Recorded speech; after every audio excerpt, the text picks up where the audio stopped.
उत्तराखंड में 38वें राष्ट्रीय खेलों का प्रधानमंत्री नरेंद्र मोदी ने देहरादून में शुभारंभ किया। अब इस मौके पर प्रधानमंत्री नरेंद्र मोदी ने कहा है कि खेल से देश की साख बढ़ती है। भारत को दुनिया की तीसरी बड़ी अर्थव्यवस्था बनाने में स्पोर्ट्स इकोनॉमी की अहम भूमिका रहेगी।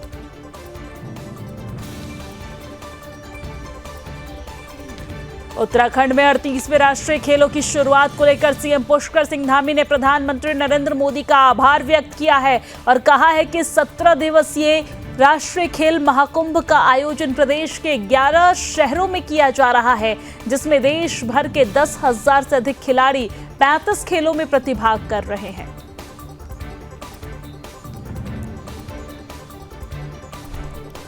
उत्तराखंड में 38वें राष्ट्रीय खेलों के भव्य उद्घाटन समारोह में 25,000 से भी ज्यादा लोगों ने शिरकत की।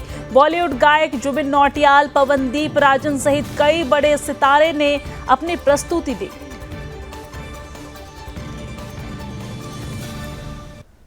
उत्तराखंड में 27 जनवरी का दिन बना ऐतिहासिक। यूसीसी के पोर्टल और नियमावली के लोकार्पण के साथ स्वतंत्र भारत के इतिहास में यूसीसी लागू करने वाला देश का पहला राज्य बना उत्तराखंड।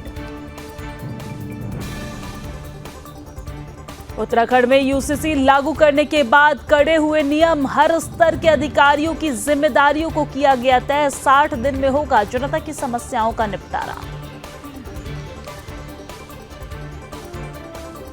रुड़की गोलीकांड को लेकर बीजेपी प्रदेश अध्यक्ष महेंद्र भट्ट ने जताई नाराजगी।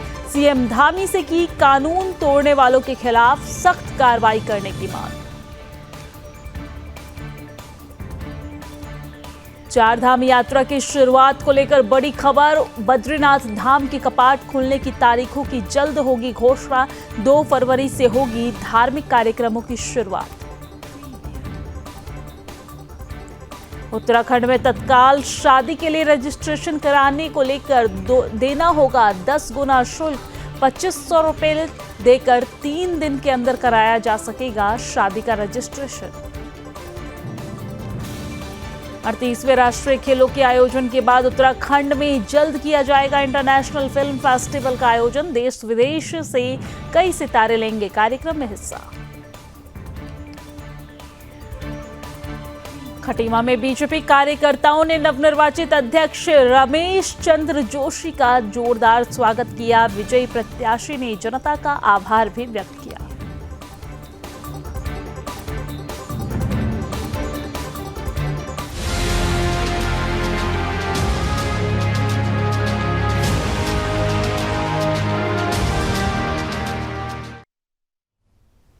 नमस्कार, सुदर्शन न्यूज पर अपना उत्तराखंड देख रहे हैं आप। मैं हूं आपके साथ दिव्या सिंह। बुलेटिन की शुरुआत उत्तराखंड की बड़ी खबर के साथ करेंगे। उत्तराखंड में समान नागरिक संहिता यानी कि यूसीसी लागू होने के बाद राज्य के एक ऐतिहासिक कदम उठाया गया है। मुख्यमंत्री पुष्कर सिंह धामी ने मुख्य सेवक सदन में इसके नियमावली और पोर्टल का उद्घाटन किया है, जिससे उत्तराखंड स्वतंत्रता के बाद इसे लागू करने वाला पहला राज्य बन गया है। ये कानून राज्य के सभी नागरिकों को समान अधिकार देने का उद्देश्य से लाया गया है। बीजेपी प्रदेश प्रवक्ता सुनीता विद्यार्थी ने कहा है कि अल्पसंख्यक समुदाय से भी सुझाव आ रहे हैं, जिन्हें लागू करने का प्रयास किया जाएगा। उन्होंने ये भी कहा है कि पहले लोग पूरी तरह से इस कानून को समझ लें, फिर यदि कोई प्रतिक्रिया आती है तो उसका सम्मान किया जाएगा। वहीं कांग्रेस नेता देवेंद्र सिंह ने यूसीसी पर अपनी आपत्ति व्यक्त करते हुए इसे भेदभाव का षड्यंत्र बताया है। उनका कहना था कि संहिता में समानता नहीं दिखती है और लोगों के बीच दरार डालने का एक प्रयास हो सकता है।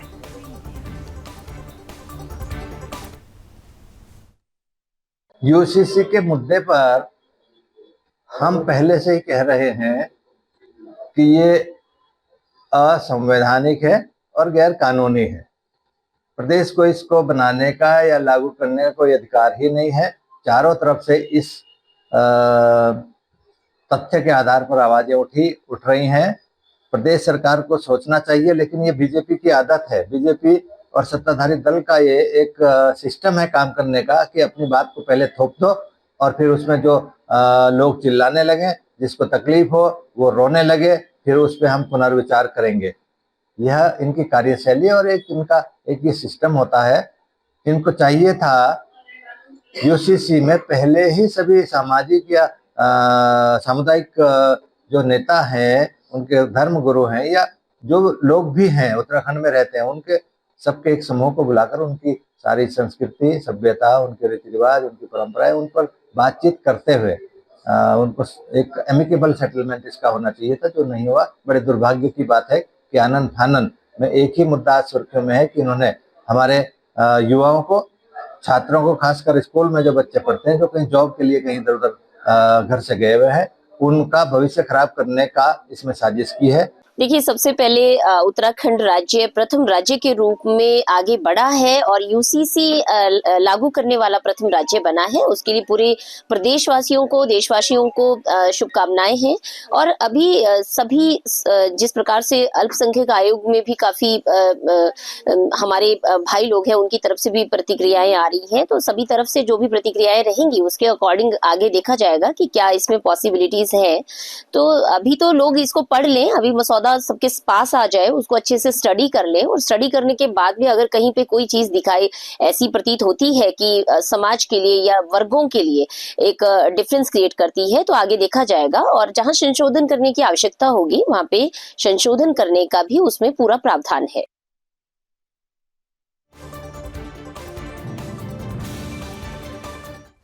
और चलिए अब आगे बढ़ते हैं। उत्तराखंड के स्वास्थ्य मंत्री डॉक्टर धन सिंह रावत ने देहरादून में कई महत्वपूर्ण स्वास्थ्य योजनाओं का लोकार्पण किया है और इन योजनाओं में गांधी शताब्दी अस्पताल में अब बच्चों का टीकाकरण सप्ताह के 7 दिन नियमित रूप से सुबह 8 बजे से शाम 8 बजे तक किया जाएगा। इसके अलावा कोरोनेशन में ब्लड बैंक की स्थापना की गई है और साथ ही साथ रायपुर अस्पताल को उप जिला चिकित्सालय के रूप में विकसित भी किया गया है। सीएमओ के लिए सरकारी आवास का भी लोकार्पण किया गया है। इन सभी योजनाओं से राज्य की जनता को स्वास्थ्य सुविधाओं में सुविधा मिलेगी और साथ ही साथ स्वास्थ्य सुविधाओं में सुधार भी आएगा। इस मौके पर जिलाधिकारी देहरादून सविन बंसल और सीएमओ देहरादून डॉक्टर संजय जैन भी मौजूद रहे हैं।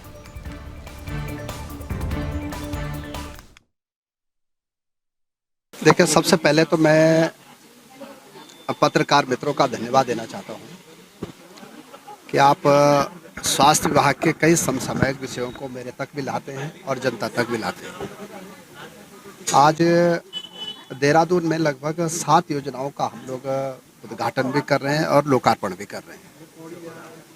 एक तो अब 7 के 7 दिन बच्चों का टीकाकरण जो है नियमित रूप से होगा।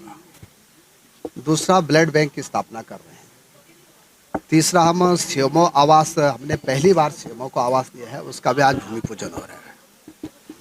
चौथा, हमारा जो रायपुर का हॉस्पिटल है वो आप उप जिला चिकित्सालय बन रहा है और उस उप जिला चिकित्सालय में अब हर प्रकार के डॉक्टरों की भी नियुक्तियाँ की जाएंगी। मैं जिलाधिकारी जी का भी धन्यवाद दे रहा हूँ और अपने विधायक जी का भी कि उनके प्रयासों से यहाँ पे अब बच्चों को खेल खेल में भी जो है टीकाकरण हो जाएगा। कई बार बच्चे जो है हाइपर भी रहते हैं, माँ बाप भी उनके दिक्कत में रहते हैं, लेकिन अब हमने ऐसी व्यवस्था बना रखी है कि बच्चों को कोई दिक्कत न रहे।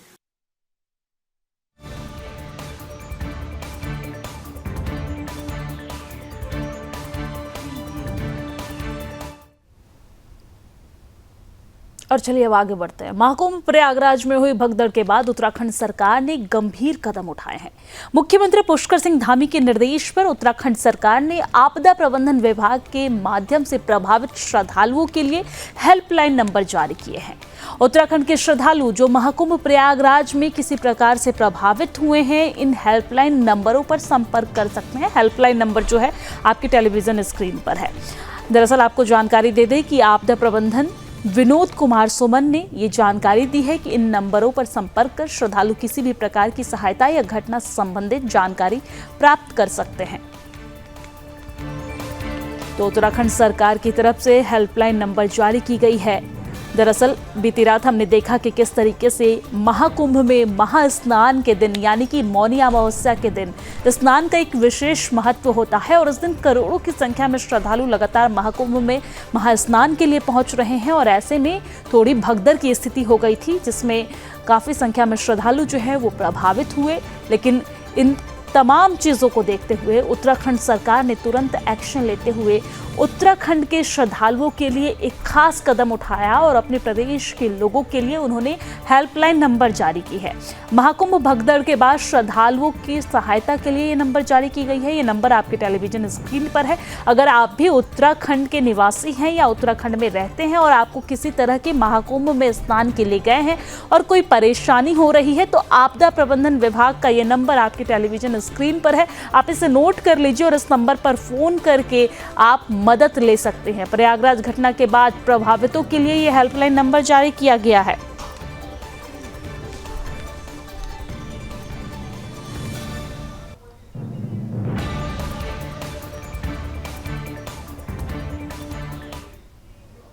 और चलिए अब आगे बढ़ते हुए बात करेंगे अंतर्राष्ट्रीय खेल की जो उत्तराखंड में हो रही है। अंतर्राष्ट्रीय स्टेडियम हल्द्वानी में थ्वायथलॉन प्रतियोगिता के साथ नेशनल गेम्स की शुरुआत हो गई है। जी हां, थ्वायथलॉन की रिले प्रतियोगिता में महाराष्ट्र की टीम ने गोल्ड और मध्य प्रदेश की टीम ने ब्रॉन्ज और तमिलनाडु की टीम ने सिल्वर मेडल जीता है। 4 खिलाड़ियों की इस रिले प्रतियोगिता में 250 मीटर स्विमिंग, 10 किलोमीटर साइकिलिंग और 2.5 किलोमीटर रनिंग की गई है। आपको जानकारी दे दें कि राष्ट्रीय खेलों में देश के कई राज्यों से आए खिलाड़ियों को उत्तराखंड का मौसम और यहाँ का माहौल बेहद पसंद आ रहा है। कई खिलाड़ी गोवा के बाद उत्तराखंड के राष्ट्रीय खेलों में पहुंचे हैं। उनका कहना है कि यहाँ का माहौल और राष्ट्रीय खेलों के प्रति व्यवस्था बेहद शानदार है। सरकार द्वारा स्विमिंग पूल व्यवस्था के लिए हीटर के अलावा रेसिंग और साइकिलिंग के लिए सड़कों को जीरो जोन बनाकर शानदार व्यवस्था भी यहाँ पर की गई है।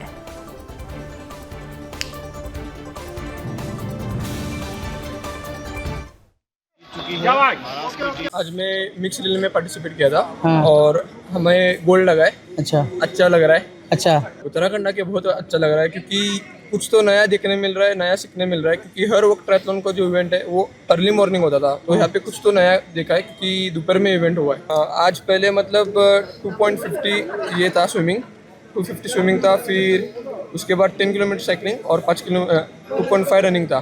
तो मैंने लीड की, फिर उसके बाद डॉली थी, फिर उसके बाद कौशिक मालनकर और फिर मानसी। कुछ नया देखने मिल रहा है इस साल, तो अच्छा लग रहा है। किया जिसमें 4 लोग ने प्रेजेंटेशन किया महाराष्ट्र के लिए। पार्थ मिर्गे, कौशिक मालनकर, मानसी मोहिते और मैं। अभी हमारी टीम फर्स्ट आई है। बहुत अच्छा नेचर है और जो वेदर है वो भी बहुत अच्छा है। इंडिविजुअल इवेंट था, उसमें 750 स्विमिंग था, 20 किलोमीटर साइकिलिंग और 5 किलोमीटर रनिंग था। I am coach from Maharashtra और आज जो मतलब मिक्स रिले जो ट्रायथलॉन का हुआ है जिसमें 250 मीटर रन स्विमिंग होता है, 10 किलोमीटर साइकिलिंग और 2.5 किलोमीटर रनिंग होता है, जिसमें महाराष्ट्र के 4 बच्चे जो है दे बिलोंग्स टू क्रीड़ा प्रबोधिनी ऑफ पुणे और वही क्रीड़ा प्रबोधिनी पुणे का भी मैं ही कोच हूँ।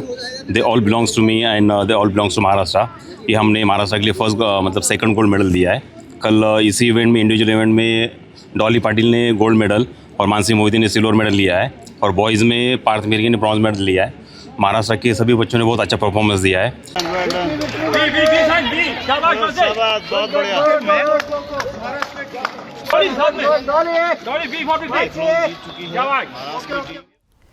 तो चलिए उत्तराखंड के खबरों के बाद अब आपको सीधा लिए चलेंगे महाकुंभ, क्योंकि आज का दिन बेहद खास है। आज मौनी अमावस्या है और अमृत स्नान लगातार जारी है। महाकुंभ का 17वां दिन है। मौनी अमावस्या पर दूसरा अमृत स्नान जारी है। भगदड़ के बाद जगत गुरु रामभद्राचार्य ने अपने रथ लौटा दिए। साधु संत छोटे छोटे ग्रुप में अपने इष्ट देव के साथ सांकेतिक रूप से संगम स्नान कर रहे हैं। जूना अखाड़े के नागा साधुओं ने तलवार लहराई, जयकारे लगाते हुए संगम घाट पर पहुंचे और रास्ते में आरएएफ और पुलिस के जवान तैनात हैं। इसके पहले हमने देखा कि तड़के अखाड़ों के साधु संत अमृत स्नान के लिए निकले थे और उस बीच भगदड़ के बाद संगम पर हालात जो है वो बेकाबू हो गए। प्रशासन ने तुरंत अखाड़ों से अपील की कि स्नान के लिए न जाए।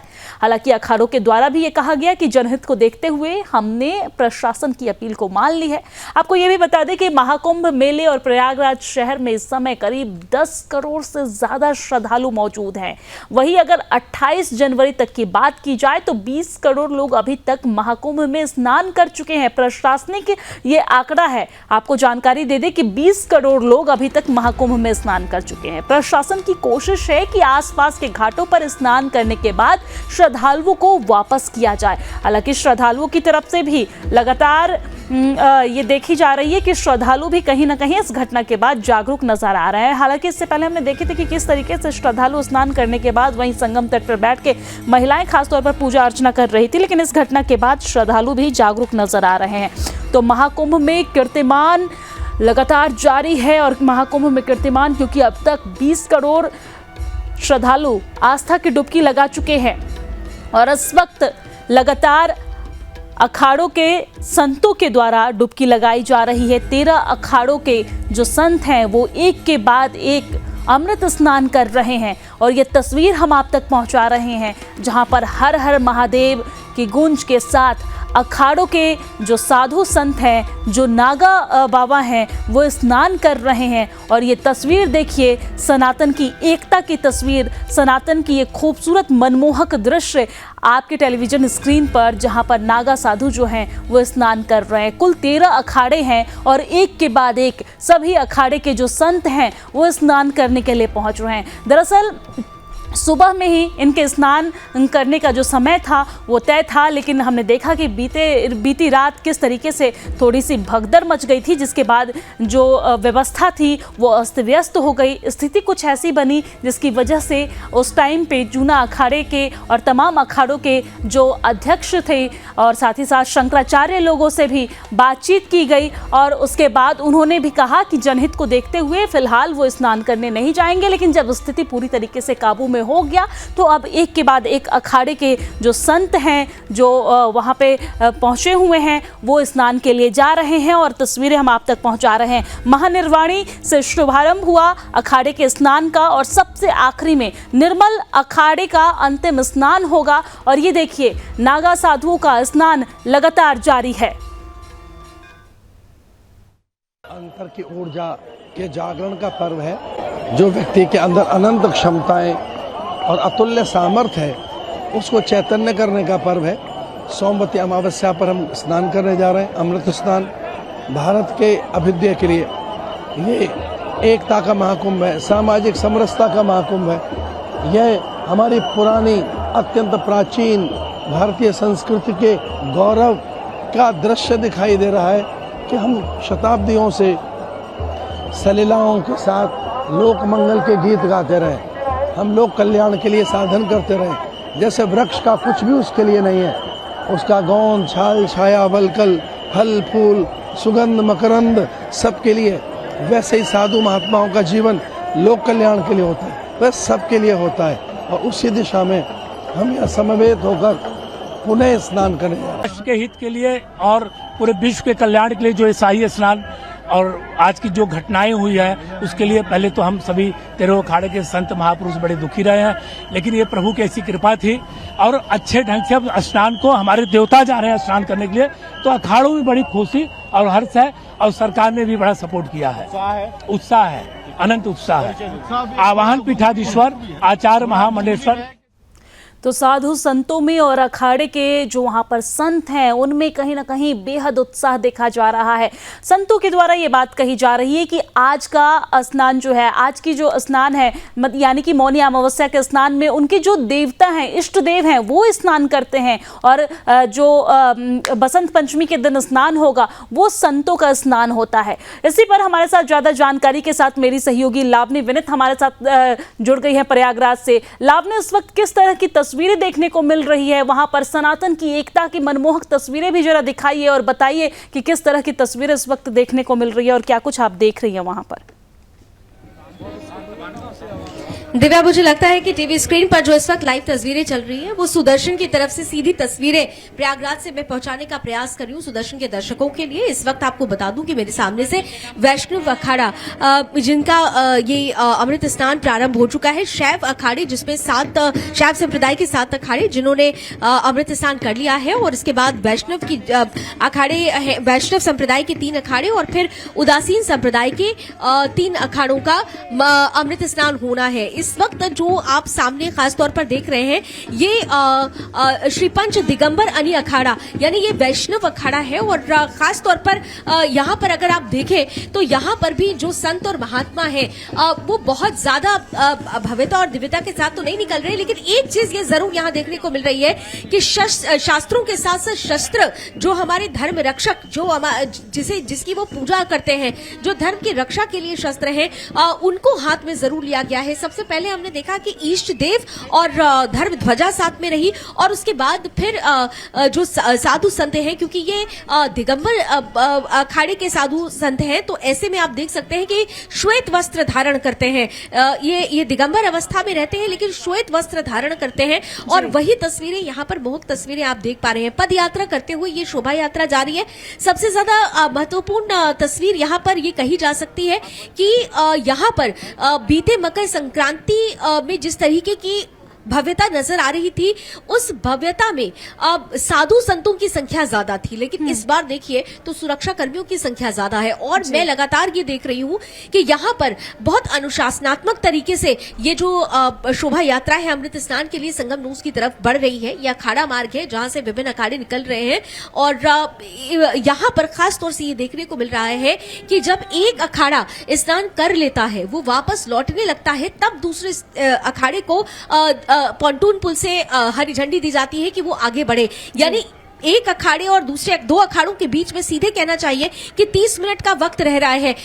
भक्त थोड़ा इंतजार जरूर कर रहे हैं लेकिन यहाँ पर वो रुके हुए हैं। संतों और महात्माओं का दर्शन मात्र कर लेने से ही कहते हैं कि आपका पूरा जीवन तर जाता है, आपके जीवन का उद्धार हो जाता है। और ये देखिए पहले पद यात्रा करते हुए जो टोली थी खासतौर से दिगंबर नागांव की, वो निकली और अब आचार्य महामंडलेश्वर साथ में जाते हुए नजर आ रहे हैं। और ठीक है, देखिए इसके ठीक पीछे हम देख पा रहे हैं कि यहाँ पर खालसा जो अखाड़ा है उसका भी यहाँ पर उसकी शोभा यात्रा भी साथ साथ निकाली जा रही है और इसमें भी आप देखिए तो ट्रक्स पर वो आचार्य महामंडलेश्वर बुजुर्ग महंत महामंडलेश्वर विराजमान हैं, जिनका दर्शन करने के लिए देखिए पीछे भी जय श्री राम, जय शिव शंकर, हर हर गंगे के नारे से पूरा जो ये तीर्थराज का संगम क्षेत्र है वो गुंजायमान हो रहा है। तो इस तरीके की जो अमृत स्नान है, जो अमृत स्नान आज सुबह 5 बजे होना था, लेकिन जो खबर आई अफवाहों की वजह से जो भगदड़ मची, उसके बाद समय परिवर्तित किया गया। अब क्योंकि शाम को 6 बजे तक का विशेष योग है, इसीलिए प्रशासन की तरफ से ये सुनिश्चित किया गया कि तमाम जो अखाड़े हैं उनका अमृत स्नान 6 बजे से पहले हो जाए, लेकिन पूरी अनुशासन के साथ पूरी जी लावनी। लेकिन 13 अखाड़े हैं, उसमें से कितने अखाड़े के जो साधु संत हैं वो अभी तक स्नान कर चुके हैं और कितने अखाड़े अभी बाकी हैं, इसको लेकर कोई अपडेट? ये आपके सामने जो तस्वीरें दिव्या आप देख रहे हैं, ये उदासीन अखाड़ों का जो सिलसिला है उनकी शोभा यात्रा शुरू हो चुकी है। यानी शैव संप्रदाय के 7 अखाड़े महानिर्वाणी से शुरू हुआ। महानिर्वाणी की सहयोगी अखाड़ा अटल अखाड़ा, उसके बाद निरंजनी के साथ आनंद अखाड़े की शोभा यात्रा निकली, फिर जूना और उसके 2 सहयोगी अवाहन और अग्नि, यानी शैव संप्रदाय के 7 अखाड़ों का स्नान संपन्न हुआ। फिर उसके बाद वैष्णव संप्रदाय के 3 अखाड़े और अब अंततः उदासीन अखाड़ों के स्नान की जो प्रक्रिया है वो शुरू हो चुकी है। ये दूसरा पॉइंट है जहां पर मेरी उपस्थिति है, जहां से मैं आपको ये तस्वीरें दिखा रही हूँ। टोटल संगम नूस तक जाने में 5 पॉइंट्स पड़ते हैं। सबसे पहला पॉइंट जहां से पॉन्टून पुल से ये शोभा यात्रा अखाड़ा क्षेत्र से, जो सेक्टर 18, 19, 20 में जो अखाड़ों को इस बार स्थान दिया गया है, पॉन्टून ब्रिज से वो आते हैं और उसके बाद ये संगम नूस का जो एरिया है, ये खासतौर से सेक्टर 3 और 4 कहलाता है। संगम अखाड़ा मार्ग से होते हुए संगम नोस तक जाएंगे। यानी कुल मिलाकर अगर देखें तो अब सिर्फ और सिर्फ उदासीन अखाड़े का अमृत स्नान बाकी है। मेरे सामने से तो जो अभी ये प्रोसेशन निकल रहा है वो उदासीन अखाड़े का है। और अभी मैंने एक और चीज देखी कि पहले ये देखा जा रहा था कि हर एक अखाड़े के बीच में 20 से 25 मिनट का गैप दिया जा रहा था। लेकिन शायद उसके पीछे एक वजह थी, क्योंकि शैव संप्रदाय के अखाड़ों की संख्या ज्यादा है और उसके एक अखाड़े में सहयोगी अखाड़ों को भी जोड़ा गया है, इसलिए संख्या ज्यादा होने की वजह से किसी भी तरीके की कोई अव्यवस्था ना हो, इसे देखते हुए समय ज्यादा दिया जा रहा था। लेकिन इसके बाद हमने देखा कि वैष्णव अखाड़े, जो वैष्णव संप्रदाय के 3 अखाड़े और अब उदासीन संप्रदाय के 3 अखाड़े, इनकी जो शोभा यात्रा है वो बैक टू बैक निकल रही है, क्योंकि समय नजदीक आ रहा है। एक तरफ संतों और महात्माओं का ये अमृत स्नान है, दूसरी तरफ जो भक्त हैं उनका भी अमृत स्नान जारी है। यहाँ पे जो सबसे महत्वपूर्ण तस्वीरें हैं जो मैं देख पा रही हूँ, यहाँ पर वो डिसिप्लिन है, वो अनुशासन है जिसे भक्त समझ रहे हैं। कल एक छोटी सी अफवाह के बाद जो स्थिति बनी उसने कई सवाल खड़े किए, लेकिन सबसे बड़े सवालों का जवाब तो अब खुद इस धरती पर मौजूद सनातनी भक्त दे रहे हैं। सनातनी ये कह रहे हैं कि अफवाहों पर वो विश्वास नहीं करते, बल्कि ऐसे अफवाहबाजों के खिलाफ कार्रवाई करने को तैयार हैं। प्रशासन जो कार्रवाई करेगा वो करेगा, लेकिन भक्तों की तरफ से अनुशासन को बरकरार रखते हुए, प्रशासन के साथ सामंजस्य से बैठाते हुए इस पूरे मौनी अमावस्या के महाअनुष्ठान को संपन्न कर देना, ये अपने आप में एक बड़ा जवाब होगा उन अफवाहबाजों को, उन अनर्गल बयानबाजी करने वालों को जो लगातार महाकुंभ के इस महाअनुष्ठान पर सवाल खड़ा कर रहे थे। और ये देखिए यहाँ पर, जैसा कि मैं आपको बता रही थी, जितेंद्र कैमरामैन अगर दिखा सके कि इस वक्त जैसे पॉइंट नंबर 2 जहां पर मेरी मौजूदगी है, आप वहां पर देखिए अभी जो उदासीन अखाड़ों का जो प्रोसेशन है वो रोक दिया गया है। वजह क्या है? जब पहला उदासीन अखाड़ा स्नान कर लेगा तब यहाँ पॉइंट नंबर 2 से